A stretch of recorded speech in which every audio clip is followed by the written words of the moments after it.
Usa namatay og laing duhang naangon human na among sa rambol sa grupo sa mga batanon sa Barangay Parian, Dakbayan sa Sugbo. Ang kinusilay sa magkaatbang nga grupo na hulikam. Samtang nadakpan usab ang mga suspect, apil na ang mga gitumbok ng gunmen. Ano report? Sa CCTV nga nakuha sa Parian Police Station, makita ang grupo sa mga batanong lalaki nga nagdinaganay. Gigukod sila sa duha ka lalaki kinsa way pagduha-duha ni tira pasagad sa dalang armas de fuego. Inay ang kontra ang maigo. Ang ubang tao naman hinuon ang nangaigo sa bala. Apil na ang 34 anyos nga si Anthony Coro kinsa gikang ni Simba uban ang iyang pamilya. Nadala pa siya sa ospital apan nakabsan sa kinabuhi tungod sa samad nga iyang naangkon. Laing naangol ang usa ka pulis nga mulupyo sa dapit kinsa naghugas lang siyang sakinan daplin sa karsada. Hinoon, stable na ang iyang kahimtang. Laing naangol ang usa ka babae nga naig-usab ang suwang ug luwas na ang kahimtang nini. Kini po siya nga kining insidente wala mahitabo dito sa sulod sa simbahan, dito sa gawas pud sa simbahan na nga kanang pagpanguli na timingan pagpanguli sa mga tao. Dinhi sa Dan Mabini sa Barangay Parian nahitabo ang enkwentro tali sa duha ka grupo sa mga batanon.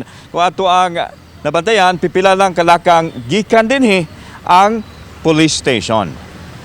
Gipasabot sa hepe sa Parian Police Station, Major Efren Diaz nga nakarespondi sila dayon sa alarma nga misangpot sa hinanaling pagkasikop sa mga nalambigit sa rambol. Naglakip kini sa 5 ka mahingkod ang panuigon o girescue usab ang laing 3 ka mga minor de edad. Apil sa nadakpan ang duha ka gitumbok nga gunmen nga nakuhaan sa CCTV nga silang Ronald Revillesa, 27 anyos ug Anthony Revillesa, 18 anyos. Nadakpan usab silang Junior Humawas, 18 anyos, April Boytorno, 19 anyos ug James Batarlo, 18 anyos kinsa mga sakop sa Army Sound FAM nga gikakontra sa grupong Marka Tabla. Identify na tong mga suspects. Then through follow-up operation sa mga suspect, nakasulta sa mga group chat nila kaya katong tabang sa ato ang investigation kaya nakuha na tong kining mga suspect na suya-suya ra ni sa babae ba kaya yan ang nag-start ng kaguluhan ng dalawang grupo. Gisuwayan sa GMA RTV ug kuha ang habig sa mga dinakpan apan nagdumili sila.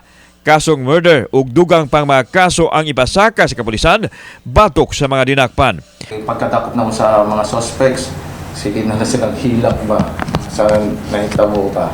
Kaya yung nanamo nga, mahilak man mo pa mo may hinungdan ng tanan. Gipaniguro usab sa Pangulo sa Cebu City Police Office Colonel Ireneo Dalugdog nga luwas paghihapon ang dakbayan sa Sugbo bisan pa man sa hitabo, sanglit isolated ra kini ug nadakpan na usab dayon ang mga responsable. Ang Cebu City Police Office hugot nga nagdumili og dili paundayunan kini nga mga panghitabo nga moresulta sa kagubot dinhi sa atong syudad sa Sugbo.